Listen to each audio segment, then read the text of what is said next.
Well, welcome back. This is Rich. This is match review time. Times two. I just recorded 22 minutes. My mic had died at 3 minutes, so I've got to do it all again. But yeah, thanks for watching. We will go today, because the game was 2-2, Town and Fulham. 222 likes. Hit the subscribe button. And just a question, if you're watching, how long do you want these match reviews? Sunday strolls, Tuesday, whatever I do on a Tuesday, like your match reviews, how long do you want the videos to last? So hopefully 15 to 20 minutes today. Is that too long? I want to keep people engaged and watching. So just let me know in the comments what the sort of perfect sort of time strap would be for you. But let's get into it. Town headed to Craven Cottage yesterday for the first time since 2001 in the Premier League to take on Marco Silva's 8th placed Fulham. They were unbeaten in 7. Had some really good results. Obviously beat Chelsea away just after Christmas, I think it was. And obviously that was their first win at Stamford Bridge against their rivals, I think 45 years. So really big feather in their cap. Town obviously going, looking for back-to-back wins after also beating Chelsea on Monday night, 2-0 at Portman Road. Delap and Amari Hutchinson, who was not in the starting 11. We heard that Delap was missing. Amari was missing. Was he ill? Was he injured? We didn't know before the game. We found out after the game he's got a groin strain. He picked it up in training, the first training session after Chelsea. So he's going to be out for a little while. But we lined up with Christian Walton in goal, kept his place, obviously, after coming into the team against Chelsea.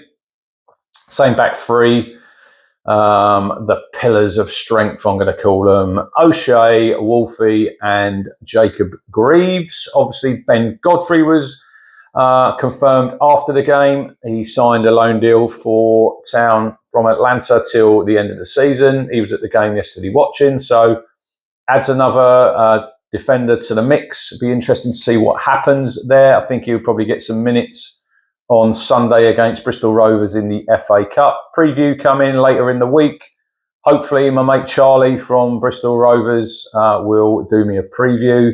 He's normally spot on with stuff like that, so make sure you keep your eyes open for that. Ben Johnson came in at wing-back to replace Wes Burns. Sammy Morsey, Jens Kajust in the middle. Sammy Smodics in for Amari. Nathan Broadhead keeps his place, and Liam Delap, ole leading the line and crashing and banging into players after about 10 seconds, and we absolutely love it. But yeah, Town started obviously looking to get a foothold in the game, keeping it solid. Fulham having a lot of the ball, but Town creating, sort of nullifying them. Didn't sort of let them play through us because we filled in all them gaps. The first sort of major talking point was possible red card for Leif Davis. They play a lovely bit of football in the middle. Harry Wilson burst through. Harry Wilson is a see you next Tuesday. Not very popular. We will come on to him in a little bit. But Davis takes him out, and it's one of those for me. It's a real 50-50. Match of the Day did replay the Andy Robertson sending off on Wilson at Anfield, which I thought was probably harsh. Was Harry Wilson getting the ball yesterday? Maybe. Was Dar O'Shea on the cover going to intercept it before he gets there? I don't think he does. So I think we might have got away with one there. Obviously, Marco Silva was obviously very unhappy. He was moaning all the game, and he's probably justified on this one. But for me, it is, you could have 100 people you could ask. If you're a Town fan, you're probably going to say it probably wasn't a red card. If you're a Fulham fan, you're going to say it probably was a red card. I'm sort of 50-50. It's one of those, if it was given, I don't think VAR overturn it. They would have left it with the on-field referee, but we probably got away with one there. But yeah, the only real chance that Fulham had was from Raul Jimenez. He has a header. Good save down to his right by Christian Walton. And then Town, look, I thought we looked a threat going forward. without really creating a lot. 37 minutes, we make the breakthrough. Some good football on the left. Out to Davis, back into Nathan Broadhead on the edge of the box, in the left-sided attacking place on the field for Town. Swings in a real good cross. I think it's a mixture of Johnson and I think the defender. Crashes against the bar. From the away end, we all thought it was in. And then Passy makes an absolute pig's ear of his clearance. I mean, he couldn't have gone any worse. It had shades of Jacob Greaves against, I think it was Aston Villa at Portman Road. Straight to Smodics, lashes it in with a deflection off Bassey. We're 1-0 up. It's 1-0 at half time. We're all really happy. I think the game plan was going pretty much how we sort of wanted it to go. Nullifying Fulham. They played some good football, a lot of the ball without really threatening us. So it was probably more of the same we were hoping in the second half. Smith Rowe came on at half time for them. They lost a defender. They took Diop off. So obviously another attacker, very good player, obviously signed in the summer from Arsenal. But it was quite quiet at Craven Cottage. I thought, look, it's a really old. You've got your old school feel to the stadium, and then they've got the new stand that they've obviously built. But I thought the atmosphere was pretty flat. It's a little bit weird there where you go in the away end, that you go in with the home fans. But yeah, Town fans are in great voice as usual. Travelling numbers, I think it was like just under 3,000 there. And we're all happy at half time, and we come out second half, and Fulham had a lot of the ball. They didn't really create a lot. Smith Rowe had a really good chance at the far post from a header where we switch off. But other than that, I thought Town carried a threat going forward. Nathan Broadhead has a great shot, half volley from 20 yards. Good save by Leno to his left strong hand. And Town always looked a threat going forward that we could cause them a problem. And I thought we were well in control of the game heading into like minute 69. And then so both penalties, Town are on the attack. We get caught here. O'Shea gets caught. He gambles, ball over his head. He does foul. I think it's Muniz, goes down. Referee plays a really good advantage. He does go back and book O'Shea after that. But Harry Wilson running away from goal, left-hand side, in our right-back slot, Fulham's left-hand attacking position on the pitch. And for some inexplicable reason, I'm still baffled now what goes through Sam Morsey's head. Just sort of sized him down the back of the calf. I found it unbelievable when I did see the replay. The ref hadn't give it in real time. When it gets called to the screen, I think we all know what's going to happen then. I see it once on the screen and it was like, it's a penalty. So it was obviously overturned. Jimenez, hop, skip and a jump, wrong foot's Christian Walton. Doesn't put it in the corner, but he just does him with the eyes, I think. And that was his 10th penalty out of 10 that he scored in his career. And obviously it was going to be 11 out of 11 a bit later on. But literally from the kickoff, Town down the other end, Greaves wins the ball really well high up into Broadhead, into Liam Delap, takes a touch away from Castagna, who he kicks his foot. It's soft. I will say that. It's a soft penalty. The referee's literally there, gives it straight away. It is a penalty. It's just soft. And then we get the gamesmanship from Bernd Leno trying to put Delap off. Delap's having none of it. He's just laughing at him. And that's the character he is. He's just enjoying it. He's like Roy the Rovers striker for me at the minute, Liam Delap, just enjoying his football, crashing into defenders, showing us what a good player he is, and he absolutely buries the penalty. He goes the other way, opposite side to what he done against Chelsea. 2-1, celebrates in front of the away end, and obviously we got that lead back that we'd let slip, and then it was, you're thinking, we've got 20 minutes to go here. There was 7 minutes injury time. Can Town hold on, or can we nick another goal? And we nearly do nick another goal. We've made some substitutions by this time. I'll get into the Delap substitution soon, because it still doesn't sit very well with me. Obviously, Jack Taylor comes on. Jens Kajus goes off for Calvin Phillips. And then Jack Clark comes on for Nathan Broadhead. And this is Jack Clark's. There she is, Poppy. Poppy? on patrol. Look at her. Isn't she beautiful? You all right? She's waiting for one of these. Well, one of these. This is what I'm having when I finish. Jammy Dodgers. Cup of tea in my favourite Ipswich Town mug. You know, the promotion one. Look at that. But, yeah, look, it sums up Jack Clarke's Town career. He's... Leif Davis wins the ball high up on the halfway line. He makes a great run on the outside to create the space. And this is Jack Clarke from Sunderland. Cuts in, sees the whites of the goalkeeper's eyes, beats him all ends up, crashes one off the base of the post. It's one of those, it's like 6 inches the other way. It's a goal, 6 inches the other way. It's the outside of the post, goes out for a goal kick, and we can all get back and regroup. But we don't. Leif Davis is high up the pitch. They break. Really good ball from Smith Rowe out to Jimenez, and Leif has got his way back then. Jimenez chops him really well, and Leif, it's a tired challenge, puts his leg out, over goes Jimenez. It's a definite penalty. There's no arguing about that one. And he slots it into the top corner. Real good penalty, opposite way to which he went first up. And then you're looking at the clock, and there's 7 minutes to go, and Town are hanging on, and you've took your main man on off up front, and there's no real outlet. Ali Al-Hamadi's up there, way off it for me. Just simply not good enough. It's like we're playing with 10 men. I don't want to be disrespectful, but yeah, he's just way off a Premier League standard striker. That's our own fault. That's by chasing Armando Broja in the window and not getting it over the line.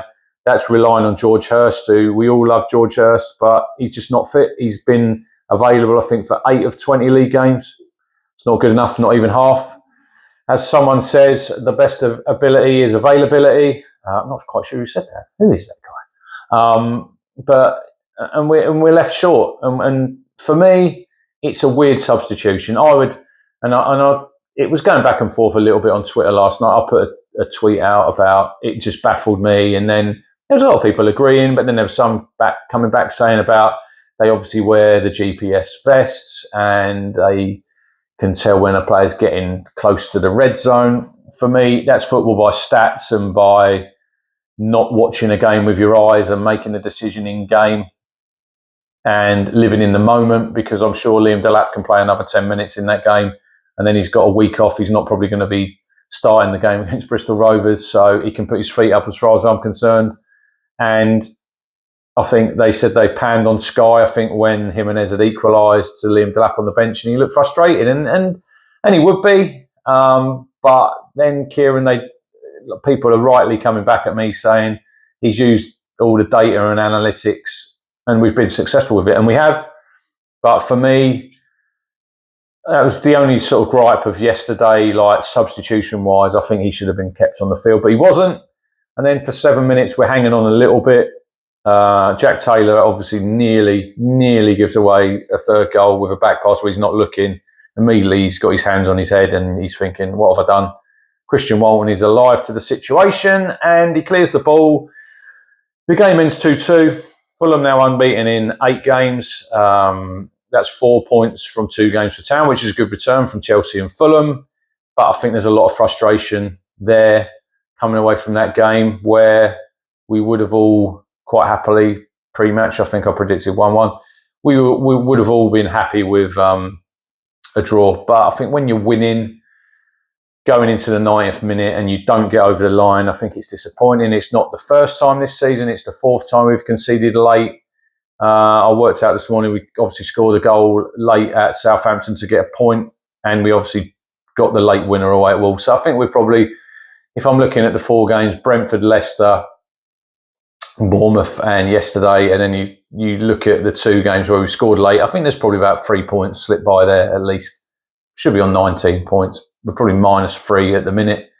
So we're going to have to make them up somewhere along the season, rest of the season. Obviously, 20 games gone now, so we're over halfway. But yeah, you can't be disappointed with the performance. You can't be really disappointed with the result. It's just the ending that we had it in our grasp. The small margins of a Jack Clarke shot could easily go into the net and it could be 3-1 and it's over. And then you get Shay Given obviously saying like it's risk and reward with Leif Davis. Did he really need to make that run? Well, he's made a great run on the outside that creates a space, and it's unlucky. And then he's tired getting back. And then this opens a question for me where we're saying that Liam Delap's too tired, he can't play another 10 minutes, but Leif Davis plays every single minute, and he probably runs the furthest in the team. Does O'Connor Townsend make that challenge if he comes on for 10 minutes? Probably not. But he doesn't get on the pitch because Leif Davis plays every single minute, and probably so he should. But it's just, yes, things like that, they do just annoy me a little bit. I think it's just modern football nowadays. You know, they're entering these red zones. They can't play. They're young, fit, healthy footballers. I mean, come on. Yeah, it baffles me. I'm still annoyed now. You can probably hear it in my voice as I take another sip of my tea. But if we look at the performances overall, Christian Walton, another assured display in the sticks. Obviously, couldn't do a lot with the penalties. Good save from Jimenez. Kicked well. Didn't really play out from the back, which obviously he's not that great with his feet playing out. And I think we've obviously taken away that risk, which I think is probably right. Play a little bit more percentage-wise and just use your head and only play in certain areas because we don't want to be gifting goals away. We're a lot tighter at the back with O'Shea, Wolfenden and Greaves, the three centre-backs. I thought they were all outstanding. Greaves was actually my man of the match. I think he had 9 headed clearances. I thought he was outstanding. But I thought all three of them were really good. O'Shea obviously picked up another yellow card. Wolfenden had a really good game. But it could be Luke that loses his place when Ben Godfrey comes in, possibly. But that's for a bit later down the line. Obviously, we've got the cup game this weekend. Obviously, I talked about Leif. Ben Johnson had his best game for Town. Nearly got himself a goal. Thought he was excellent in that wing-back position. 2 in midfield. I didn't think Sammy Morsey had his best game. Is there a conversation to be had now that he shouldn't be assured his place as a regular starter? We've got Calvin Phillips. Jens Kajust is obviously, I think he's nailed on now. But Morsey, he did struggle a little bit yesterday. I think he struggled a little bit of late. You know, he's 33 now. You know, he's picked up another booking. He's going to have another ban coming soon when he reaches 10 because he's probably going to reach that before I think it's game 33 where they cut off. So there might have to be a conversation soon. I'm a massive Sam Morsey fan, but I don't think anyone should really be guaranteed their place in the team. But forward areas, Sammy Smolix works tirelessly as usual. A little bit of a different role off the right this time. Took his goal well. That's 4 for the season. Nathan Broadhead, I thought was outstanding. I thought he was really, really good. He's such a skillful player. I think he's suited to Premier League football. Not the quickest, but quick of mind, quick feet. Could have had himself a goal. Played a big part in obviously the first goal. Doesn't get the assist there, but it was his cross that led to the header that hits the crossbar. And obviously Delap up front. Once again, a real good display. Alan Shearer, if you watched Match of the Day 2 last night, was talking in glowing terms about him. Has to be in the conversation with Tuchel. I was walking back to the car after the game, and I could hear some Fulham fans saying, "Delap, is he English?" And one of them said, "Yeah." And they said, "Do you think he'll play for England?" And the guy said, "No, I don't think so." I said, "I'll tell you what, he will. In my opinion, he's up there with the style of striker. I'm not saying he's anywhere near at the minute Harry Kane's level, but the style that we play, he's more suited to playing that role, in my opinion, than a Watkins or a Solanke. Maybe I'm a bit biased because I'm a Town fan, but I'm allowed to be. But I think he's just a tremendous player. He's coming on leaps and bounds. 8 goals now, 2 assists. I mean, we've scored 20 goals. He's been involved in 10 of them. And I think if Town are going to stay in the league, he's going to play a massive part. He's obviously played a massive part so far. But we've given ourselves half a chance now. We're in the mix. It's a bit frustrating because we could have gone, obviously 16th. We could have gone above Everton and Wolves, who play tonight against Forest. But it's another positive display. It's another point on the board. We've obviously got Bristol Rovers in the Cup, and then we've got 3 really tough league games against Brighton and City at home, and then we go to Anfield.